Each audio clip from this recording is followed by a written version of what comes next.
So we are here again with another bonus catch-up. You know, we are quickly coming up on episode 100, and I thought it would be fun to get back to some of our original first 99 plus guests. I don't think I can do all 99 of them, but we'll get there. One of the guests is here with me today. She is Denise Montrose from Samma Farm, returning to say hello. How are you? I'm great, Steve. It's so good to catch up with you. It is so good to catch up with you too. Believe it or not, you are number 4 of all time of most downloaded episodes. Really? Yeah. That's exciting. People like farms. So tell everybody what Samma Farm is. Remind them. Yeah, we are a cow rescue farm, and we're located in Tennessee. I have been doing Cow Tip Thursdays on Facebook, and the episode I just put up yesterday was that I'm a cow rescue farm and I have no cows, because a cow is a heifer that's had a calf, and until they have a baby, they're not a cow. So I have heifers and I have a mini bull calf, but Tennessee Cow Rescue currently has no cows. It's all a lie. It's a sham. It's a sham. Now, here's some great news. You got your 501c3 because the last time we spoke, you were not, I don't want to say struggling. You were in the middle of the fight of that delicious process. So that went through. That's good news. Yeah, I did. It was kind of my fault. I made a mistake when I filled out the paperwork. So user error, but also they were just processing things so slowly because they're backed up from COVID. But man, I was so happy to get that done. And then the bonus that came from that, of course, people can donate to the rescue, and it's tax deductible for them. But then the additional part for us was that we then go to the state of Tennessee and say, hey, we have this 501c3 from the IRS. So then we are tax exempt from the purchases that we make. And I had been waiting to purchase a lot of things, like let's talk about a tractor, for example. Tractors are not cheap. They're anywhere between, let's say, $17,000 and $25,000, and that's just for a small farm. And at 10% sales tax, that's a lot of cash. That's a lot of cash. Now, when you started, there was one cow. Her name is Elizabeth, and she is a half-blind cow, if I remember right. Yeah, that's right. She's a Charlet, and she will be 2 this summer. Oh, wait, she's a heifer. She's a heifer. She is a heifer. Yes. You're a quick learner. Yeah. But that's when we first spoke, right? Yeah. Did we have Agnes? I think Agnes had also, yes, Agnes was here because she came right when we came to the land, and then you and I spoke a couple months later. Okay. So there were 2. And now there are how many? 5. 5. Yes. And I get calls almost every single week about a cow in need. And I just am not at the point where I can take on any more, or at least it hasn't been a situation where it made sense. The last person that called me was in another state, and I have not mastered driving a truck. I have a truck now. I bought a Tahoe with a trailer. So I just said to her, listen, we need to find a rescue closer to you unless you can guarantee I can drive from Tennessee to Missouri and back without reversing. I'm not your girl. You'll get there. Yeah, I hope so. Is it a stick shift or an automatic? It's an automatic. That's half the battle right there. And I got the extra tow package where it shows you how to back up to the hitch, and so you could better see what you're doing. And it was absolutely not helpful. So I rented a trailer for the first time and went and picked it up because I haven't purchased a trailer yet. Thank goodness, because obviously it's not a skill of mine that I have mastered. So picked up the trailer, went to go get, I think we bought 50 bales of hay that day and brought them back for the girls, and immediately jackknifed the trailer into the side of my brand new Tahoe. Okay. So I just sat there and was like, well, that fancy backup hitch camera thing, not as helpful as they elude.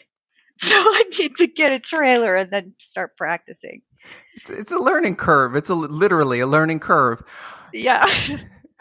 Now, just hearing you right now, I mean, the last time we spoke, I don't want to say you were a little shy or nervous, but there was so much that you still were on the cusp of, right?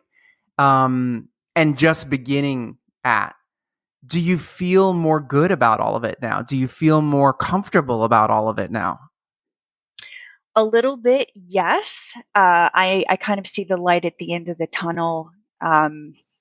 This winter was a little bit rough. Things got bad, and there were a lot of reasons for that, but it became pretty difficult. And there were many days when I asked myself, and funny because I went back to listen to our first episode and I referenced, there are days that I feel like crying. Well, I was crying all winter. But now that spring is here and we're rolling into summer, things are a little bit better. I am out of the RV, which made a huge difference. Going from a house and living in an RV for 13 months, I did not find that fun. Now, where are you living now? I built a garage, and above the garage is an office slash apartment. So I moved in there, and then I will get rid of the RV and eventually build the house where the RV is sitting. So it made the most sense for me financially, as prices are still really high. Lumber's still high. It's hard to find good labor, and the builders are pretty backed up. So the point of this place is it gets me out of the RV for a little while, but eventually this will be the office for the nonprofit. I built it so that it overlooks the pasture so that we can have fundraisers and board meetings. I'm going to have a vegan barbecue every summer so residents can come and visit the cows, spend some time. And then 4 times a year, I am going to kind of auction it off so that donors can come and stay here for the weekend. And it will be a donation towards the farm, but it's going to be a working farm weekend. So they need to bring their boots, plan on getting out in the pasture. They're probably going to be unloading hay, fixing fences, all things that probably are going to be really attractive to someone that lives in a city, where anybody that lives down the street is going to be like, I'm not doing that. I could do it at home. Right. No, I love that. I love that. And you're getting a donation for it on top of it, which is fantastic. Speaking of which, tell everybody where to go to support Samma Farm. Yeah, great question. Thank you for asking that. You can support us on our website, which is TennesseeCowRescue.org. And I have a short URL, which is tcr.farm/donate. Or you can go to the website. There is a donation page, and all of the ways that you can support us are listed there. So, for example, we were approved for the Amazon Smile program. So if you're a big shopper on Amazon, if you go and choose us as your nonprofit, every time you make a purchase from Amazon, they make a donation to us on your behalf. Nice. And speaking of donations, you sent my husband some T-shirts that he proudly wears, and we put one of them up on Instagram on our World Gone Good page. Which heifer is that? Is that Elizabeth that the drawing is of? That is just a fictitious. Let's say yes. It's Elizabeth. That one we could say is a cow because it's not. There's no proof that it's not. That's right. That is right. We have no proof. Yeah, and it's funny because I've had a couple of people who have come to me after and wanted to join the herd, and I'm like, no, I told you guys a million times it was only for that 1 year, and you had to sign up by the end of the year. And they're like, oh, please, come on, let me do it. And I'm like, no. Holding firm. Holding firm. Awesome. Great to catch up with you. Thank you for coming back and talking with me and sharing with my audience. Anyone out there who wants to hear the full original episode, number 5 of all time downloaded episodes of over 90 episodes of our show, you can go to your episode guide that you're listening in on right now, wherever you're listening. Go back to September 22nd, 2021, and you'll find our original full conversation, full episode. Denise, so good to talk to you. And maybe we'll pay something and we'll come out and run a farm. I don't know. That would be great. That would be great. It's so good to talk to you, Steve. Congratulations on 100 episodes. I love listening to your podcast. I share it with everybody that I can. Appreciate it. We'll talk to you soon. All right. Take care. Bye-bye.